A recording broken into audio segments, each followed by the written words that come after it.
Merci, bonjour à toutes et à tous. Merci pour, Yann, merci pour l'invitation. Ça me fait extrêmement plaisir de pouvoir m'exprimer aujourd'hui devant vous, par terre d'experts, par terre de professionnels de l'assurance, tous métiers confondus. Je vais commencer d'abord par vous poser une question peut-être, à laquelle vous n'aurez pas la réponse. Est-ce que vous savez ce qui s'est passé le 2 août de cette année ? Le 2 août dernier, ça correspond en fait à ce qu'on appelle le jour du dépassement. Et donc c'est le jour à partir duquel nous avons l'humanité vie à crédit, c'est-à-dire qu'elle a consommé beaucoup plus que ce qu'elle ne peut reconstituer comme ressource en une année. Et en fait, cette métrique, alors dont on peut discuter la méthodologie, mais enfin peu importe, ce qui est intéressant, je trouve, c'est que ce jour du dépassement en fait, il s'est rapproché dans l'année. Dans les années 70, il intervenait en 70, il intervenait le 29 décembre. Aujourd'hui, le 2 août. Et en fait, ce jour du dépassement, ou en tout cas son rapprochement dans le temps, année après année, fait écho à la fois à nos modes de consommation, nos modes de vie, nos modèles de développement, et c'est pas sans rappeler ou sans incidence sur le dérèglement climatique. Et le dérèglement climatique, c'est un sujet, alors c'est le sujet ou les aléas climatiques de ce cycle de conférences auquel vous participez, 3e édition. Mais je pense surtout que c'est un sujet majeur pour toute la profession que vous représentez aujourd'hui. C'est un sujet majeur parce qu'au cours de la dernière décennie, le coût annuel représentait des sinistres climatiques représentait 3,6 milliards par an sur la dernière décennie. En 2022, le coût des climatiques a atteint un record de 10,6 milliards, dont 3 milliards, un peu plus de 3 milliards uniquement pour la sécheresse, c'est-à-dire le phénomène ou les sinistres liés au phénomène de retrait-gonflement des argiles. Et justement, le retrait-gonflement des argiles, c'est une thématique centrale, c'est celle que vous avez regardée, étudiée, écoutée aujourd'hui.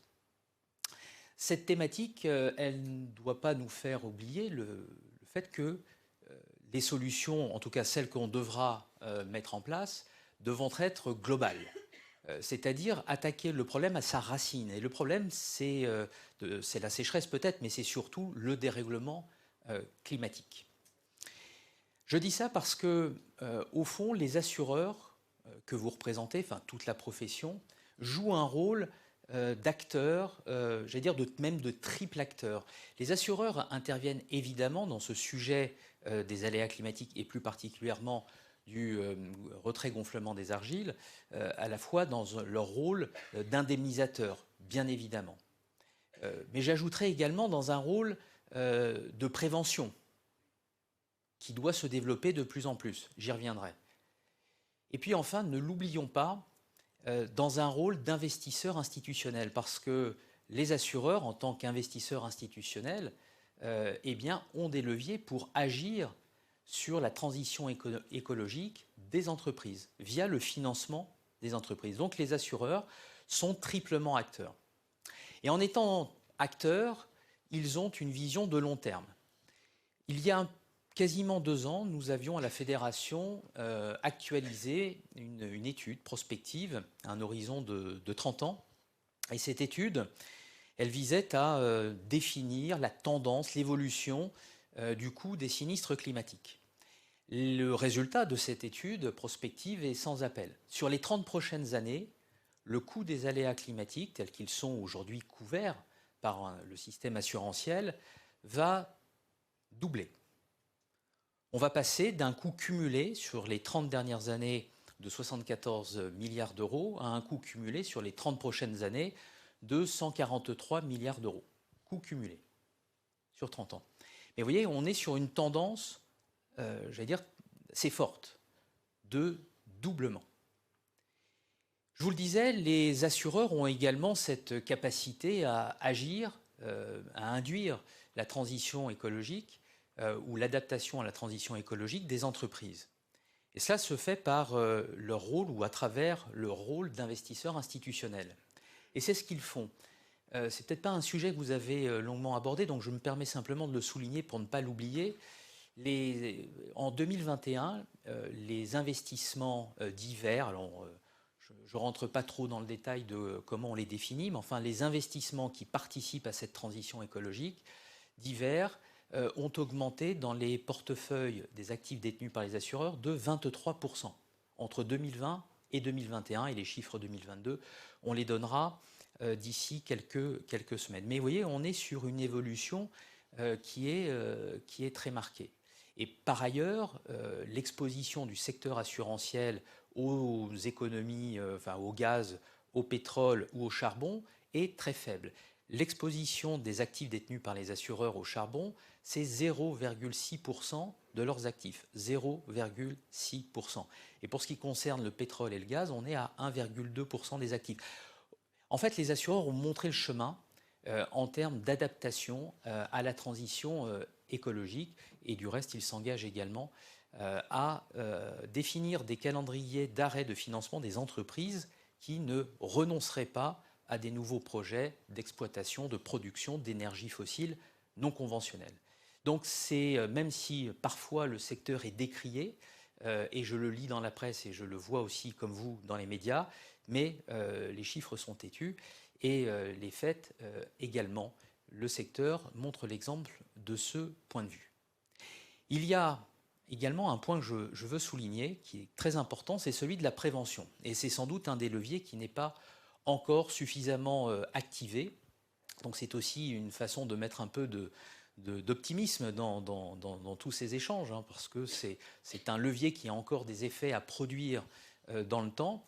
Et vous savez que sur la prévention, il y a un certain nombre d'idées qui ont été poussées par l'ensemble des acteurs. Je pense à cette idée, alors vous me direz, ça ne fait pas tout, mais il faut bien commencer quelque part.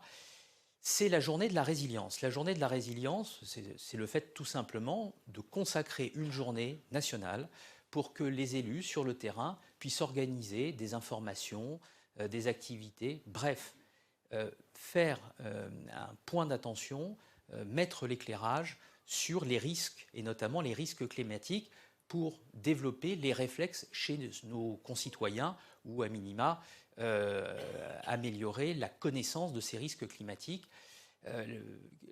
8 Français sur 10 vous disent qu'ils sont, attentifs, en fait. Ils ont conscience des risques climatiques. Et quand vous leur posez la question de savoir s'ils se sont préparés, s'ils se sentent préparés à un événement de grande ampleur, à une catastrophe naturelle, là c'est simplement un tiers des Français qui dit se sentir préparé. Et donc vous voyez bien qu'il y a un décalage très fort aujourd'hui entre le niveau d'exposition aux risques climatiques et puis le niveau de préparation des Français. Donc développer une journée de la résilience, ça fait du sens, et tant mieux. Après beaucoup de discussions, eh bien, le Parlement a adopté durant l'été dernier, un texte qui met en place une journée de la résilience, et la première aura lieu d'ici quelques semaines, en octobre. C'est une bonne chose. La prévention, c'est aussi un sujet sur lequel la profession collectivement se mobilise. Je cite l'action de 2 associations, alors qui sont proches de la fédération, c'est vrai, on les connaît bien. Il y a à la fois Assurance Prévention, qui développe, alors qui historiquement est né sur les fonds baptismaux des risques de la circulation routière, les risques automobiles, mais qui progressivement a étendu son champ d'action et mène de nombreuses actions de communication, de sensibilisation sur le terrain, dans les territoires, sur ou concernant les catastrophes naturelles. Ça participe là aussi à l'amélioration de la connaissance et à la sensibilisation de nos concitoyens. Et puis, une autre association que vous connaissez bien, puisqu'elle intervient, je crois, à chaque édition, en tout cas sur le cycle actuel, chacune des 3 éditions, c'est la mission Risques naturels, qui développe une connaissance des études concernant les risques naturels, et qui va même au-delà en sensibilisant, en menant des actions de communication visant à sensibiliser nos concitoyens. Alors la prévention, c'est clé, et les assureurs ont conscience que c'est clé pour adresser un débat qui est né il y a maintenant quelques temps, que vous pouvez, que vous connaissez, que vous avez en tête, parce qu'on le lit de plus en plus dans la presse, on le voit émerger dans les magazines d'information. C'est tout le débat autour de l'assurabilité. Qu'est-ce qui sera assurable demain? Est-ce que les risques tels qu'on les connaît aujourd'hui, tels qu'ils sont assurés, le seront toujours demain? Et un des marqueurs de cette assurabilité, de ce débat sur l'assurabilité, c'est le retrait-gonflement des argiles, c'est la sécheresse. Pourquoi? Tout simplement parce que c'est un risque, comme on dit, dynamique. Alors les derniers chiffres, ces dernières années, le montrent. Le risque de retrait-gonflement, le coût des sinistres retrait-gonflement des argiles représentait quelques centaines de millions d'euros il y a une quinzaine d'années. En 2017, c'est 800 millions d'euros. En 2018, c'est de mémoire 1,3 milliard. En 2020, c'est 1,1 milliard. Bref, vous voyez, on a cassé le plafond de verre du milliard. Et l'année dernière, c'est plus que ça, puisque selon les chiffres de la Caisse centrale de réassurance, c'est plus de 3 milliards d'euros pour le retrait-gonflement des argiles sur l'année 2022. Donc c'est un risque qui est à la fois dynamique, c'est même le risque qui prend la part la plus importante, progressivement, d'année en année, dans le régime des catastrophes naturelles. Entre 1989 et 2015, le retrait-gonflement des argiles représentait 15% des sinistres climatiques, c'est-à-dire des sinistres qui sont pris en charge, ceux en tout cas qui sont pris en charge par le régime des catastrophes naturelles, 15%. Sur les 5 dernières années, on est passé à quasiment un quart, donc on est à 24% du coût des sinistres climatiques indemnisés via le régime des catastrophes naturelles. Donc vous voyez, cette dynamique, elle est forte, on le constate dans les chiffres de ces dernières années, et puis dans l'étude que je mentionnais tout à l'heure, c'est-à-dire l'étude prospective par laquelle on a annoncé que dans les 30 prochaines ou sur les 30 prochaines années, le coût cumulé des sinistres climatiques allait doubler, eh bien pour le retrait-gonflement des argiles, ce n'est pas un doublement, c'est un triplement.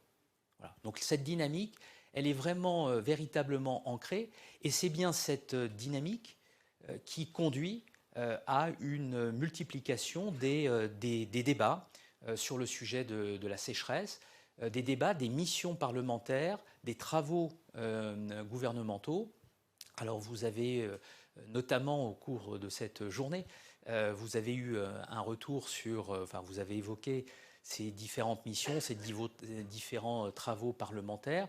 Je pense notamment à ceux qui sont en cours et qui vont rendre leurs conclusions d'ici maintenant quelques semaines.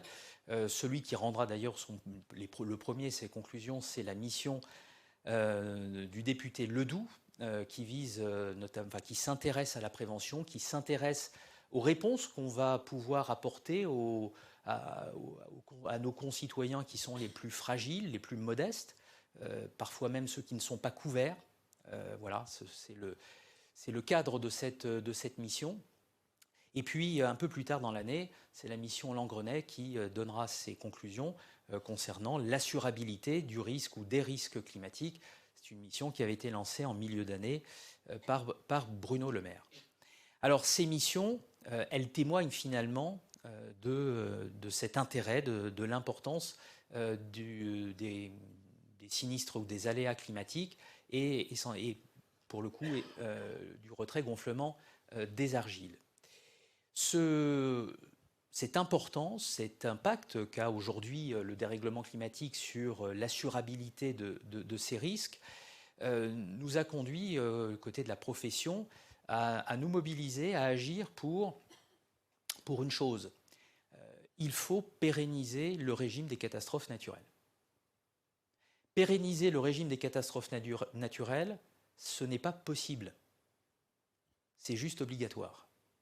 C'est obligatoire parce que, voyez-vous, j'ai en tête encore les débats que nous avons pu avoir, certaines idées flottaient dans l'air, comme on dit, au moment, en début d'année, même à la fin de l'année dernière, concernant l'ordonnance de la loi 3DS portant sur le traitement, enfin la modernisation du régime CatNat concernant le retrait-gonflement des argiles. Et l'une de ces idées, voyez-vous, consistait à, purement et simplement, face au problème, face au coût galopant du retrait-gonflement des argiles, cette idée consistait à tout simplement sortir les sinistres de retrait-gonflement des argiles, de les sortir du régime CatNat. C'était un peu l'adage, si je ne vois pas le problème, il n'y a pas de problème. Ou dit autrement, mettons la poussière sous le tapis, personne ne le verra. Mais en fait, ça ne résout pas le problème. Et ça ne résout pas un problème qui est un problème, j'allais dire, important, même monumental, puisque les chiffres nous disent qu'aujourd'hui, en France, un peu plus de 3,3 millions de maisons individuelles, sur 20 millions de maisons individuelles, sont fortement exposées au retrait-gonflement des argiles. 3,3 millions, fortement exposées. Donc vous voyez, on est face à un problème d'une ampleur colossale. Mettre, j'allais dire, le sujet sous le tapis n'apporte pas de réponse au problème. Il faut en avoir conscience. Et donc nous avions milité pour absolument préserver les retraits, donc la sécheresse, le retrait-gonflement des argiles, au sein du régime des catastrophes naturelles. Nous avons été entendus et on s'en félicite. On s'en félicite parce que c'est la meilleure façon, même si il va falloir répondre au sujet du financement du régime des catastrophes naturelles, même s'il va falloir traiter ou réfléchir aux solutions de réparation et de prévention de la sécheresse, n'empêche qu'il faut préserver ce régime CatNat et préserver au sein du régime CatNat la présence ou l'indemnisation des sinistres de type retrait-gonflement des argiles. La pérennisation du régime CatNat, ça passe aussi par sa modernisation.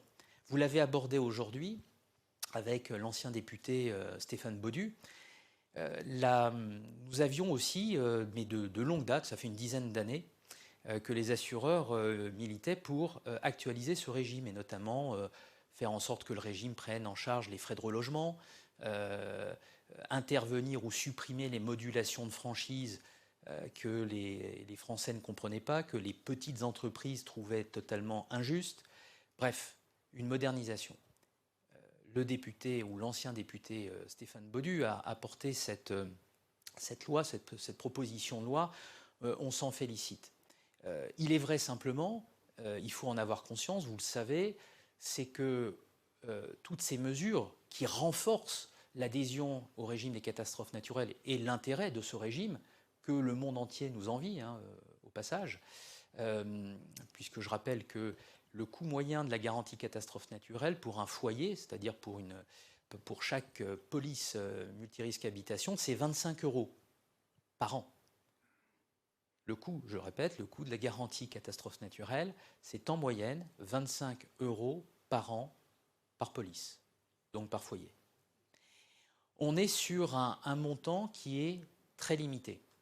Et nous savons que face au dérèglement climatique, il va falloir agir sur le taux de surprime catastrophe naturelle. C'est un débat que nous avons maintenant depuis quelque temps. Pourquoi agir? Parce que tout simplement le régime catastrophe naturelle est déficitaire, donc le déficit technique est réel depuis maintenant, depuis 2015. Voilà. Le régime est déficitaire depuis 2015 et on sait tous qu'un régime qui est en déficit, ça ne peut pas durer très longtemps, donc il nous faut agir avant qu'il ne soit trop tard et nous pensons que quelques euros de plus pour sauver le régime des catastrophes naturelles que la Terre entière nous envie, ça vaut la peine. Voilà pour ce qui concerne tous ces travaux du moment qui viennent moderniser et aussi pérenniser le régime des catastrophes naturelles.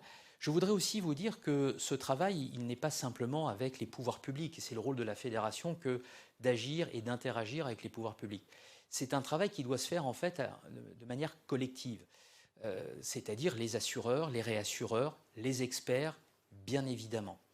Nous pensons que ce travail, il a du sens. Il a notamment du sens, j'ai en tête ce travail collégial qui avait été réalisé par la MRN sur le répertoire des référentiels de résilience des bâtis face aux aléas naturels, qui était un travail entre constructeurs, un travail commun entre constructeurs, experts et également assureurs, mais qui est un travail d'une grande qualité et qui permet là aussi d'en savoir un peu plus sur les meilleurs référentiels pour limiter les dommages des bâtis face aux aléas naturels.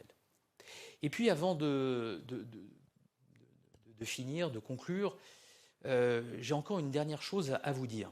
La dernière chose, c'est, en fait, elle date de ce matin, la profession France Assureur, avec le CCR, mais également l'AMRN, nous avons annoncé le lancement d'une initiative. Cette initiative porte le nom d'initiative sécheresse. Initiative sécheresse, c'est un test grandeur réelle où nous allons sur 300 maisons individuelles réaliser un certain nombre de mesures, de tests, c'est-à-dire qu'au-delà des solutions préconisées par les experts, les solutions de réparation préconisées par les experts pour des maisons sinistrées à la suite d'un phénomène de retrait-gonflement des argiles, eh bien nous allons tester des solutions de protection complémentaires qui vont aller, alors vous les avez abordées dans les tables rondes, d'injection d'eau, d'humidification des sols, mais également de traitement des sols par géomembrane par exemple, proches des fondations, d'injection de solutions ou encore d'installation de micropieux, de reprise en sous-œuvre. Et ces différentes solutions de protection complémentaires à ce que l'expert préconisera nous permettra, puisque c'est un test sur 5 ans, avec une instrumentation des maisons individuelles, avec l'accord évidemment des assurés, ça va de soi, eh bien nous pourrons suivre dans le temps, les experts réaliseront des visites annuelles pour voir l'évolution et le niveau de résilience apporté par chacune de ces solutions, ce qui nous permettra, sur des situations comparables, bien évidemment, à la fois de composition des terrains, mais également de structure du bâti, de pouvoir comparer la pertinence relative de solutions les unes par rapport aux autres, à la fois en termes d'évolution dans le temps, c'est-à-dire d'apport en termes de résilience au bâti, mais également en termes d'acceptabilité par les assurés, c'est un point important, d'impact en termes de bilan carbone, par ailleurs.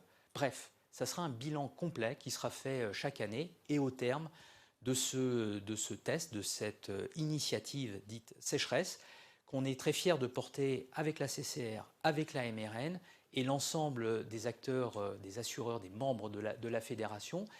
Et les experts auront un rôle particulier à jouer dans cette initiative, bien évidemment, parce qu'il faudra identifier les maisons, même sans doute beaucoup plus que 300 maisons, pour ensuite faire en sorte que la MRN puisse sélectionner celles qui sont comparables en termes de structure ou de composition des sols.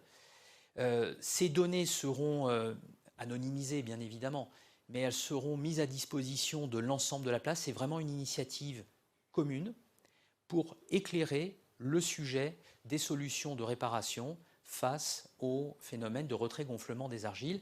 J'ajoute que dans ce travail, dans cette initiative sécheresse, sur les 300 maisons individuelles, 100 maisons seront des maisons non sinistrées sur lesquelles nous souhaitons tester l'apport de ces solutions en termes de prévention. Voilà. Donc le volet prévention, le volet remédiation font partie de cette initiative sécheresse qui a été annoncée ce matin par voie de communiqué de presse. Mais c'est vraiment un apport important, une avancée importante que la profession, j'allais dire tout acteur confondu, se mobilise pour éclairer ce sujet. Voilà ce que je voulais vous dire. Je voulais aussi vous remercier pour votre intention et puis vous redire que face à un enjeu aussi important que le dérèglement climatique ou même le phénomène de retrait-gonflement des argiles qui concerne et qui va concerner bon nombre de nos concitoyens, face à un phénomène d'ampleur, face à un problème d'ampleur, seule une réponse d'ampleur peut être utile, et cette réponse d'ampleur, elle nécessite le fait que l'État, les pouvoirs publics, les acteurs de la profession, je pense aux experts bien sûr, je pense aux réassureurs, je pense aux assureurs, et à toutes les associations qui travaillent dans le domaine de la prévention et de la connaissance des risques, que tous ces acteurs se mobilisent et travaillent ensemble. Et puis pour terminer, par une note positive, tout à l'heure je vous ai parlé du 2 août, ce jour du dépassement, qui peut faire peur, mais il y a quand même un petit message d'espoir. Mais je suis un garçon optimiste, donc je préfère, je vous le dis et je terminerai là-dessus, c'est que depuis 2017, cette date n'a pas foncièrement évolué. Depuis 2017, en fait, on est autour du 2 août. Alors ça ne s'est pas amélioré, mais ça ne s'est pas foncièrement dégradé. Sans qu'on puisse en tirer de statistiques significatives, c'est vrai depuis 2017, mais néanmoins, j'y vois un signe d'encouragement à toutes nos actions. Et aujourd'hui, nous venons d'en annoncer une de place. Merci pour votre écoute et à très bientôt.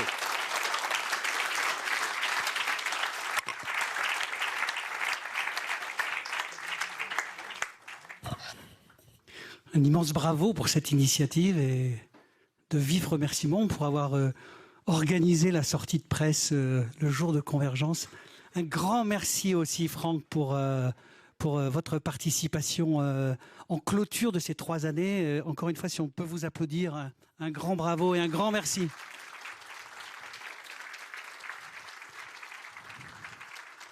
Toute la chaîne de l'assurance fabrique de merveilleux métiers. Nous en sommes complètement conscients, et dans cet écosystème, nous ne saurions passer sous silence quelques remerciements. D'abord pour Issem, notre directrice de la com, et ses équipes.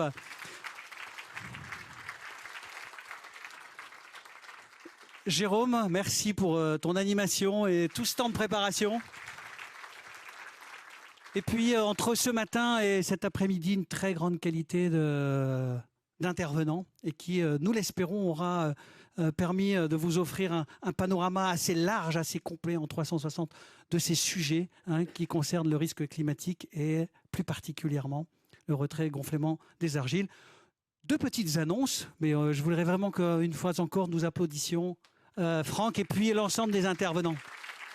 Merci.